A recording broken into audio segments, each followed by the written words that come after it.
He had like 10, 15 just shots. fucking man. slamming Jaeger. I remember it was Jaeger. Slobbering. I was like, it did its job in college, it'll do its job here. Just fucking slobbering drunk, man. There's going to be people that are going to hear this now that have been following the site forever. They're going to be like, oh my God, are you serious? Yeah. But that's one. This is again off topic. This is way off topic. Way off topic. Way off. I don't even know if we answered the fucking question. I don't even know what the question was. No, I mean, I can take the travel story because this one fucking Arizona story was ungodly. It sounded like you wanted to tell that story earlier. Yeah. Yeah, So the I second can. time. Yeah, the second time. His memory may be better, but oh my God. So a travel story when it comes to seminars. There's Jim wrote an article for us about this about a year ago, and he just touched on the surface of this. There's something. The thing was, every that seminar, we did it in Tucson, and then we drove Yes. to Tempe to see Joe Ken when he was at Arizona Yes. State. Now Joe's at the Carolina Panthers, and there's almost one, a Super Bowl champ. This one in Arizona, and I mean Jim was all pumped about it because his stomping grounds are back from there when he went to college. I fucking don't. You know who fly. hosted that seminar? There was two, wasn't there? We saw Joe first, and then we went. No. Joe didn't. I'm talking this. Maybe it was the second seminar. Was Jesse Lanier? Okay. Yes, because I think we saw Joe, then we drove with Joe there. Because I remember when we were at Arizona with Joe, he took us to this Mexican place to eat, and it wrecked my. No. You're thinking this wrong. We didn't go to a Mexican place. We went to a sandwich place that I used to go to all the time in Tucson. They had one in Tempe or Phoenix or wherever we were. And I told you to get, it's just a great sandwich place, but they have this hot pepper stuff. It almost looks like relish, but red, like pickle relish. Yeah. And I'm like, dude, you got to get it. And poor Dave went just Fucked me up. punched out your rectum. So we traveled cheap because we didn't make a lot of money on these seminars. So we're in this hotel room, and there's two twin beds, and it's hot as fuck. The way the hotel, there's a pool here, and then it wrapped around. And we were on the second story, and there was no air conditioning. It's so bad. It was 90 some odd degrees. Yeah, this Jesse guy comes up. He's got this gym bag with fucking protein powder, and we're looking at him like, "What the fuck you carry?" He flew with protein. We're busting his balls just because he had protein powder. Jesse was there. Yeah. Jesse picked us up. I remember this. Yeah. But Jesse was a whole nother. One time I talked to Jesse. He called the FS. This was years later. I'm like, "What are you doing?" He's like, just got out of the hospital. I got stabbed in Mexico. He was fucked up. Really? And I've been in Mexico Yeah.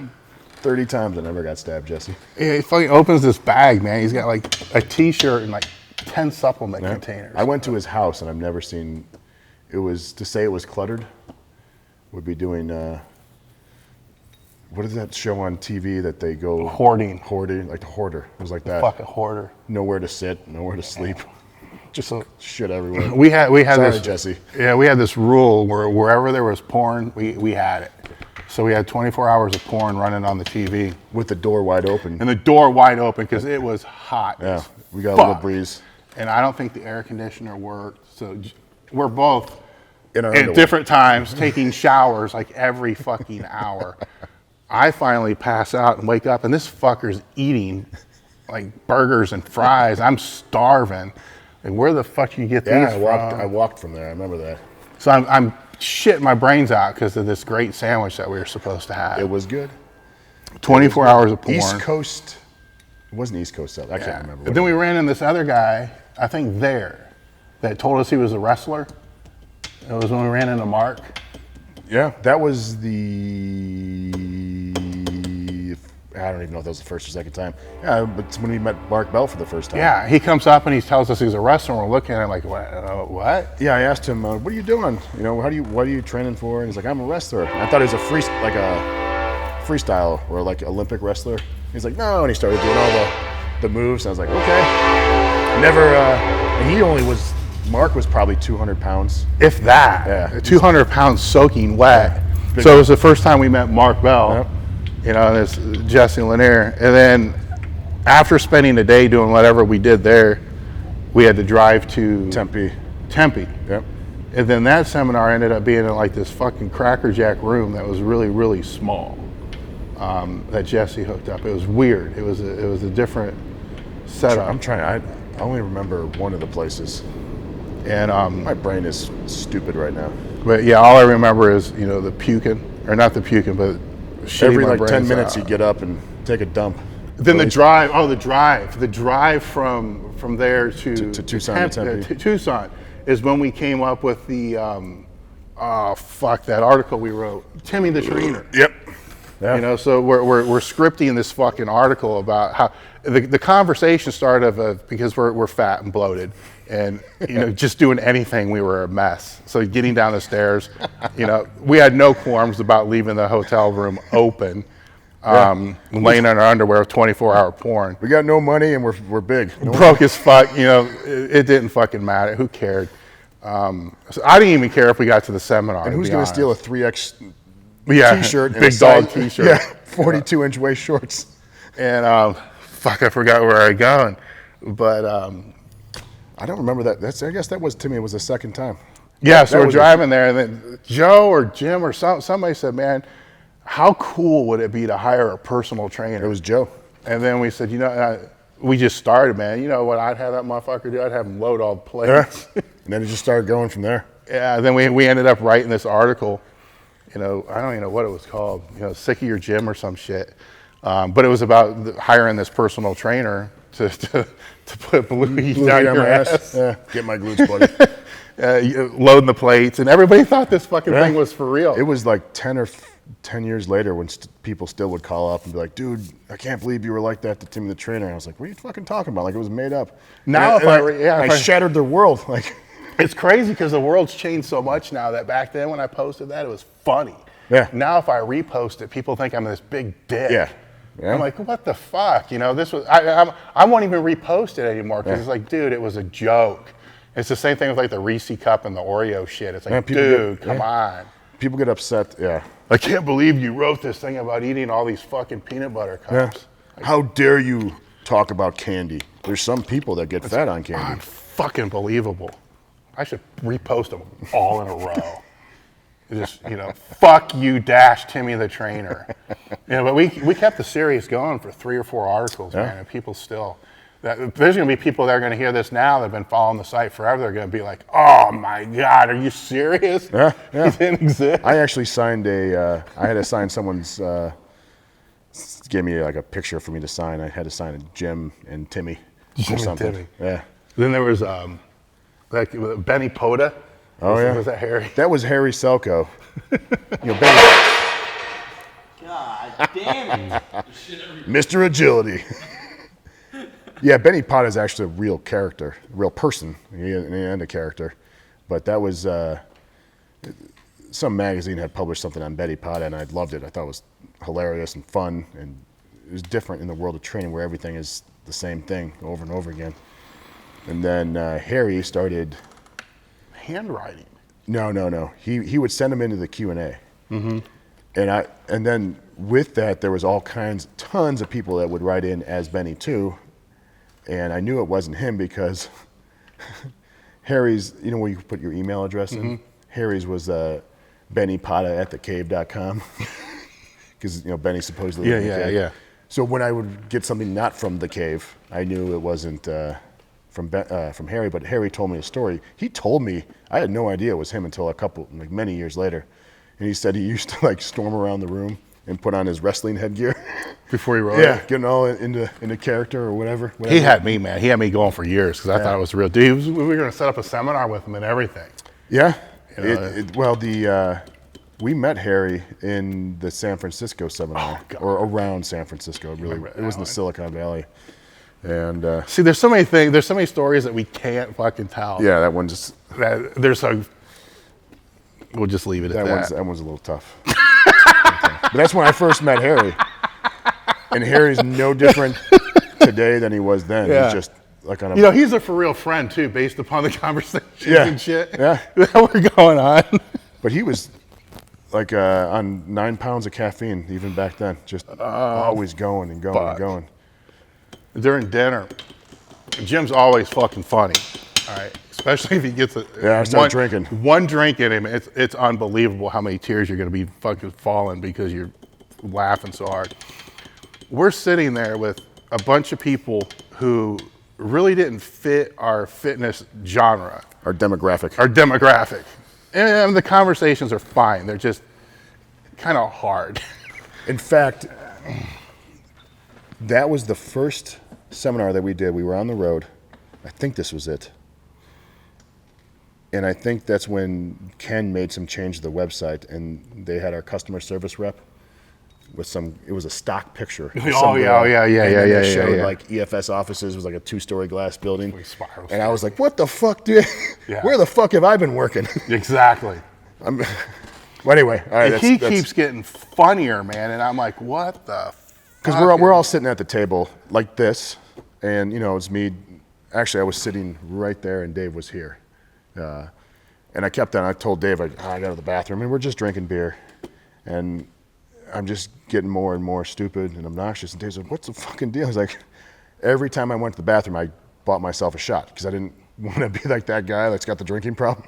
He had like 10, 15 just shots, fucking man. slamming Jaeger. I remember it was Jaeger. Slobbering. I was like, it did its job in college. It'll do its job just here. fucking slobbering drunk, man, saying shit that was There's another whole part of totally that story I just thought inappropriate. of. But I'm dying laughing because my HR skills were like 0 at that point in time, and I still wouldn't have fucking changed it because it was just too good. I would have paid whatever fine necessary, but it was just unbelievable the shit that was coming out of his mouth. And they're all sitting there like, yeah. If that happened today, I would have been a Oh pariah. my God. They would have put that up on YouTube. And he's talking about his connection, for sex toys. For sex toys. And I get in the car, we're driving back, and I had, this is another funny part of this. I had like 2 beers, and I'm hammered because I don't drink at all. So we had this intelligent conversation on what would be the best person to drive, and decided on him. Slobbering drunk would be a more logical choice because my driving record sucked, I had 2 beers. I think we flew into San Francisco, but I'm not sure. But I remember getting there was just an absolute clusterfuck. The whole trip was a disaster. Dave is horrible at directions, and I am worse. So we would just drive. Even with GPS, it didn't fucking matter. No, we would get there. We'd get lost if we had to follow someone. Yeah, I mean, we don't worry, I know where we're going. It was just never on time. And it was just, but we'd be there. So I asked him when we get in the car, because I'm curious. He's got this sex toy connection. I don't know about it. He's fucking holding out on me. I'm like, what is this connection, man? I'm thinking he knows somebody that owns a fucking porn store or some shit. And it's the internet. Like, the internet. This whole thing was about the fucking internet. I didn't say what kind of connection. It was unbelievable. Unbelievable, man. That ranks up there. I'll never forget that one. There was Harry. I mean, every time. Here's the cool thing: is every time all these seminars and stuff, and I think a lot of people that are doing seminars today, this kind of gets lost a little bit. I bet out of all the seminars that I did, and it got to a point where we were doing them together, then he was doing them on his own. I bet we made money on maybe 2. The goal was to try to break even, if we could.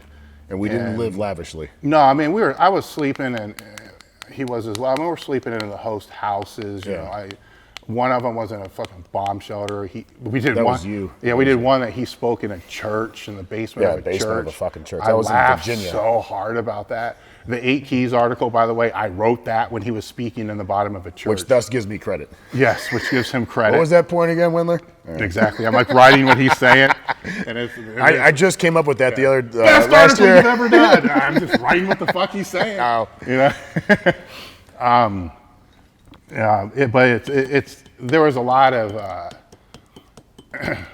sacrifice, I guess. But we loved doing it. And I never thought of it as any other way than just something we did, and it was fun, and we got to go out, we got to meet people, we got to spread the word, so to speak, and back then you had to do some road work to be good. The internet you didn't have social media. Yeah. And so you had to pound the pavement a little bit, and yeah, I was constantly always looking for the opportunity within. Because with any seminar, and I think people that are doing this now, and I don't want to get into a big business speech, but there's a short term and there's a long term. For a seminar, the short term is you're going to try to negotiate this big wage or this big fee that nobody can really afford to pay. And it's really not going to work out, or you're going to get it and that's great, you're going to make it, but you're not looking at the big picture. That's the lifetime value of the people that would come to the seminar. You know, if you're going to charge $100, $200, $300, $400 for a seminar, that's taking somebody who's willing to pay money to hear what you say. Now, if you get there and you say something that appeals to them or half to them, well, then they're going to become a fan or a customer, or somebody who values the site. So I did all the research on this earlier on and realized that the average seminar attendant had a lifetime value 400% greater than somebody who didn't attend a seminar. So in all essence, it wasn't, losing money. It was building the contacts and doing the footwork and the groundwork that was needed to help to build a company, which still today, it can be expedited a little bit because of social media, but there's still a lot of grassroots marketing that needs to happen. You still need to do that. So the good thing about a lot of these seminars is, we can sit here and talk about that one, but we met Harry, and Harry's been a great, unbelievable asset for Elite FTS. And the seminar that in Arizona that I was cracking about, we met Mark Bell, who later moved to Westside and became, a team member with Elite FTS, and is now gone to create Super Trading, which is doing amazing things himself. So I was always looking for those people, kind of like Mark, Harry, and all these other people that had the right connection, the right drive, the right education, and so it helped. And when I was doing it alone, it was much harder. But even with that, I met Martin Rooney and Joe DeFranco, and you got to weed out. I guess if I have any skill, I don't have very many, but one of my skills is kind of weeding out some of those people to be able to see who had the right values, and that's become hard to do over a period of time because of this fucking asshole. But that's because after 531, actually, after his overnight success with 531, overnight success. Yeah, exactly. Everybody wants to be a part of something because they want to be that next, and they forget that there was if it's something 100,000 questions, and if something happens organically, it has a longer staying power than I mean, they don't know the number of seminars, and the phone calls, and the 100,000 Q&As. Yeah, someone actually told me the other day, like, you never do anything for free. I was like, holy shit. Well, aside from that, training the night crew out here for 4 or 5 years, testing all that kind we have of free stuff. training for kids if they want it at my house. And that that's all kind of forgotten and gone by the wayside, where people think now, and it actually, to be actually truthful, it made bringing new team members in way harder, because now, before that, it was kind of Jim and I, and it was a little bit easier to figure out, is this true motive or is this motive? Because then all of a sudden it kind of changed, and the perception changed too. They thought he was making way more money than he was actually making. And I know what he was making. And as people, I got asked today actually about that. It's nobody's fucking business. Yeah, first of all, I'm like, he put out this ridiculous number. I was like, dude, what do you think I've been? Yeah. I live in London, Ohio. Yeah. Even with that, it's nobody's business. But it enabled him to have, what he wanted, which was the financial freedom and the freedom. I knew way before that he was not meant to be in a corporate structure. I knew that within 6 months. The one thing I remember when, just to give people some perspective, it was you, Bob Youngs, and Danny Blankenship, I think was the third, right? Yep. And then Martin, if I'm not mistaken. And that was when I got asked. I remember the first thing I said to Dave was, Dave, I haven't reached my elite total yet. I'm like, are you fucking sure? He's like, yeah, you'll be fine. And that was the standard that we had. Like, obviously Danny was stronger than shit too. But I remember, instead of saying that you owed me, I felt like I wasn't. Yeah. I'm like, dude, this is some, in my mind, and it was a big deal, and I didn't want to just shit on, what you guys have built, because you guys, Bob and you both early on helped so many people, not just on the website, but, you with Deep Squatter, and Bob was probably on I know. Go Heavy. Was that it? Mm-hmm. Yeah. And so it was something that I really took seriously, because it was, with the big guys now, so to speak. And then the second meet, I got my elite. Yeah. Well, it was just, the thing, and it still is today, we look for, people who are elite at what they do. Yeah. So Martin didn't have an elite total, but he was elite at what he did. And brought some type of diversity, to the table, because I didn't want all powerlifters because, and I've said this many times before, I was learning from strength coaches, personal trainers, physical therapists, all these different people, and I couldn't understand why there was so much animosity towards other subgroups when I was learning something from all of them. Yeah. And being able to use it with my own training. So that was kind of the vision behind what we were trying to do. And, when Jim came aboard, he began looking for those people as well.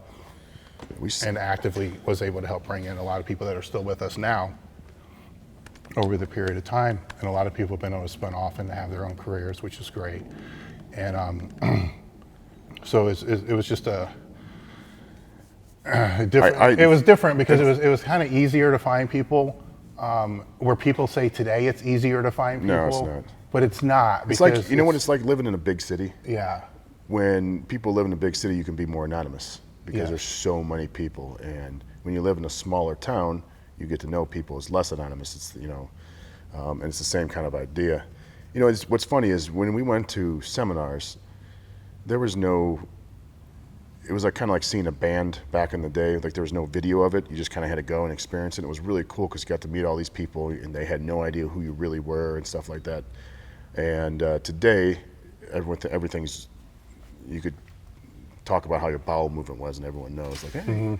And things were a little bit different. I mean, we had the Q&A, but that just gave you a little glimpse into people's lives, into our lives, so to speak. So when you got to meet these people, it was a really neat experience.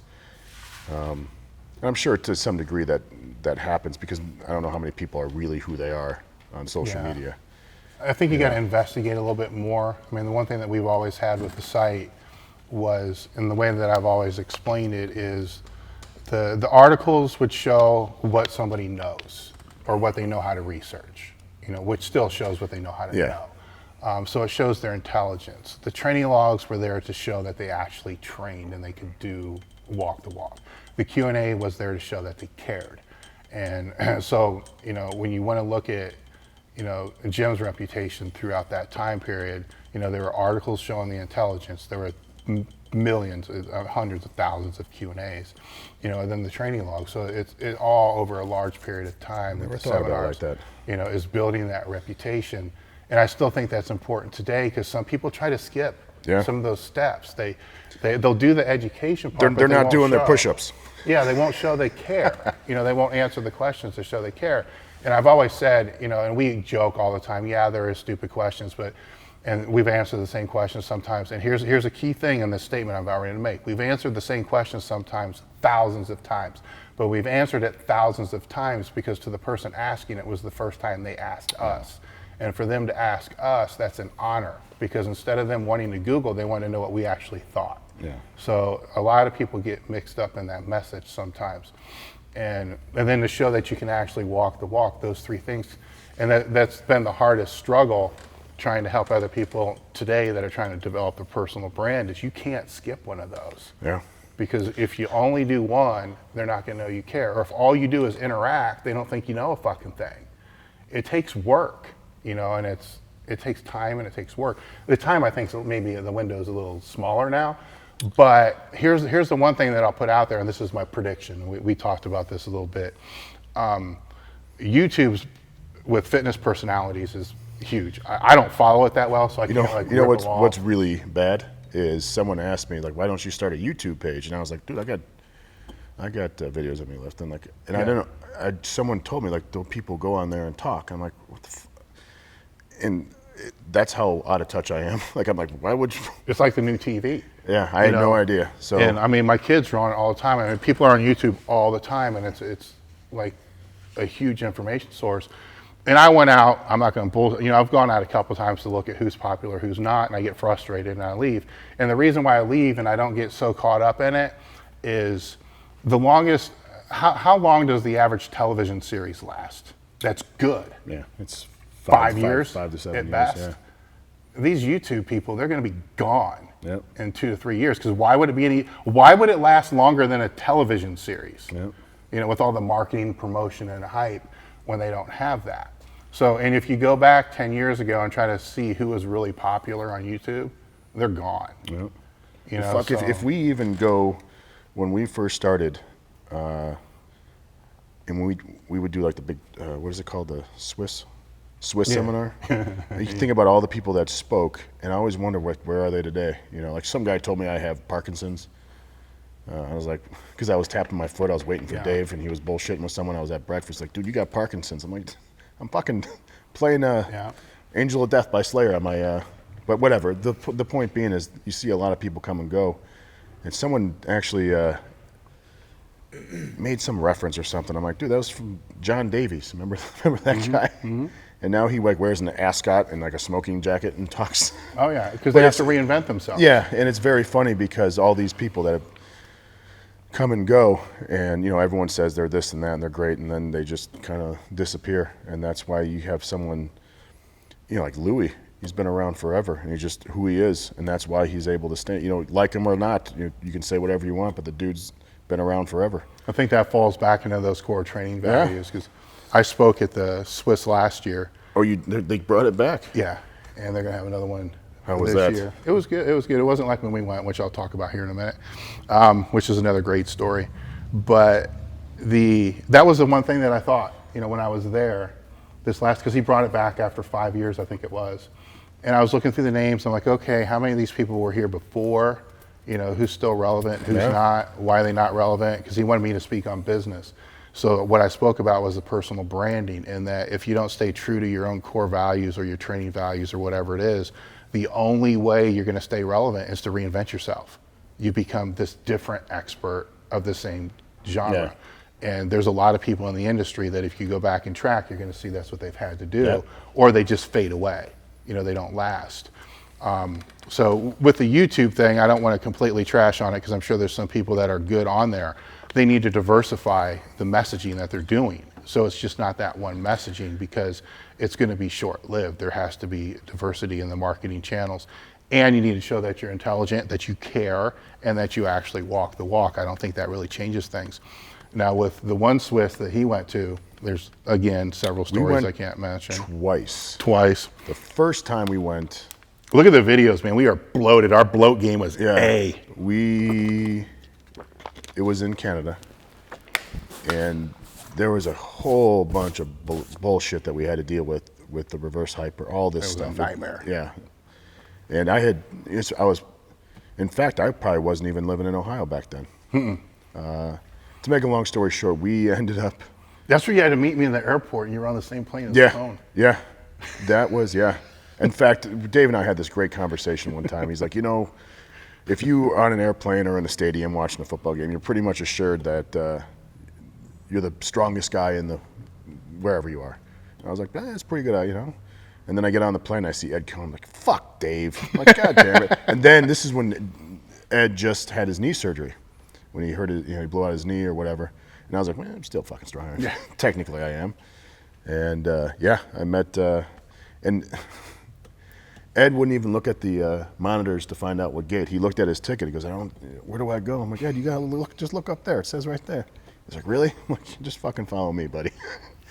But anyway, that seminar was EFS, and how it is today was in its infancy, you know, if we look back.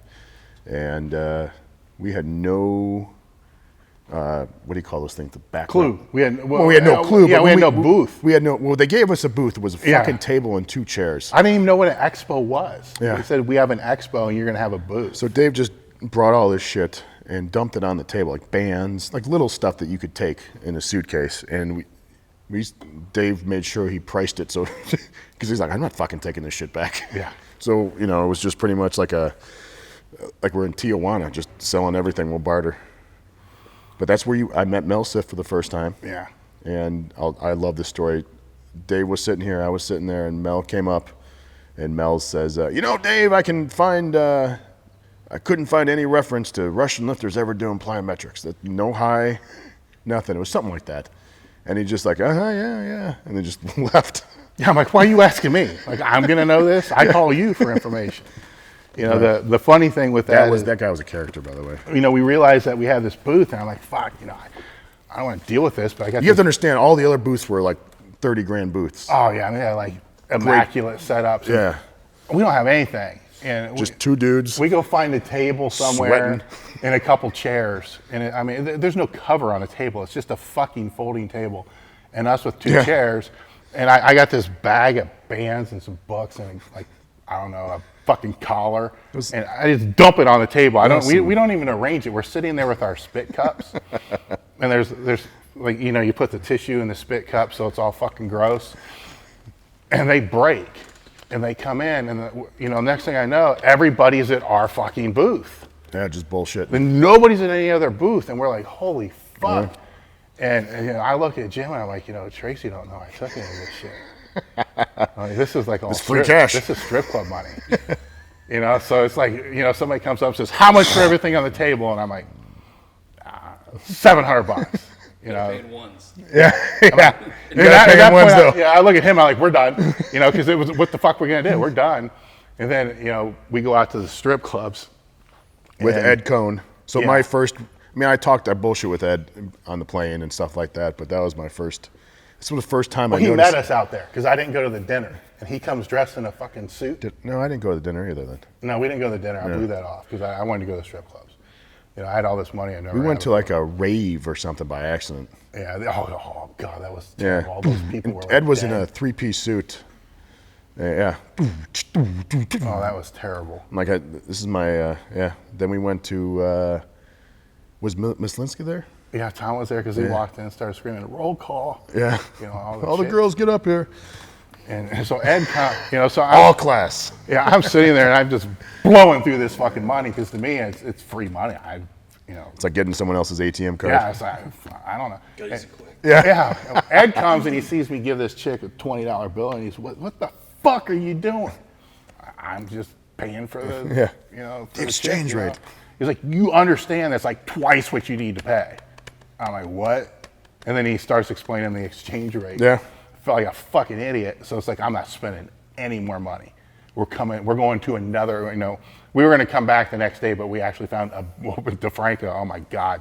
We found a way better club, which that's all I'm going to say. That was the second time. No, and that was the second time. That was the second time? Yeah. Because that was out of hand. That was fucked up. So I made sure. It was like a vortex of sin. Yes. It was like walking into Dawn of the Dead. You know, that strip club with Selma Hayek? Yeah, no, it's... But there was no Selma Hayek. What was that called? The George Clooney movie. Oh, what the hell was that called? Come on. With the snake. Selma Hayek with the snake. Quentin Tarantino. The one where he drinks the liquor off her toe, she pours it down her. It's where they become vampires. Seth Gecko was George Clooney's name. Boy, I'm sure people are watching this video thinking we're fucking idiots. Yeah. It was. Clip it, don't worry. It was just like that. I swear. There were monitors. You know, from dusk till dawn. From dusk till dawn, there were monitors on Dawn of the Dead. That was good. The place was a dump. Yeah. And there were TV monitors showing porn. Like they weren't showing porn. Yeah. You look up and you're like, what the fuck? And then the DJ kept saying, "There's no sex in the VIP lounge," over and over and over again. And I go in the bathroom, there's condoms everywhere. This is the dirtiest, grossest, fucking most awesome place ever. Were they used? Oh yeah, they were just fucking everywhere. I mean, you walked just a big balloon party. Yeah, I mean, you wash your hands before you walked in. Yeah. After you, I mean, it was nasty as fuck. And it's closed. But we find out later that, you know, DeFranco found out about the place, and I think he found out because he asked some cab driver with a. I swear, Joe just got into a car and like his nose let him, have no like idea. his sixth sense, his spidey sense. He has a talent. He had a talent. I'm sure he's grown way past that, but man, he had a talent for that because that was totally different than the year before. Yeah, that was a. That other place just bankrupt. It's kind of like maybe your first concert you ever actually play at is like 500,000 seat capacity, and it's just awesome, and you're playing with the Beatles or something, and then you go play a shitty club to 20 people. We were sitting with like 6, 7 other people. After that, no strip club can compare. We were sitting with 6 or 7 other people, and there's one guy with us that was just totally out of his element, just not comfortable. Oh yeah, I forgot about that guy. I pulled the one girl aside, and Jim had to help me out because my communication skills weren't that good. And we got together and pitched in some money and just told her, look, take him up there. Rub your clam on that thing. Yeah, take him up there and just, give him some, lasting memories or whatever you need to Make do. him crusty or something. I don't know. He's up there Whatever for you do. 15 minutes. He comes down with this look on his face like, oh my, it's a She had boobies. Oh my God. Unbelievable. That was a good one. Yeah, that was SWIS. I don't remember a fucking thing about what I spoke about, but I certainly remember all that shit. I don't remember either. Oh man, I got in trouble for that too. I remember some guy, was our demo guy in the second SWIS conference. He was a Canadian powerlifter or something. Oh yeah, the bench Squatted. dude. Yeah, he went to bench in a hotel. We're like, dude, it's a hotel. Yeah. You don't want to bench in a hotel. In fact, I met my future wife at that seminar just in passing. I introduced myself, and she's like, man, I never thought someone could look so fucking crazy. She's like, you just looked in my eyes, and I was like, oh my God, this guy's fucking nuts. I was probably hammered.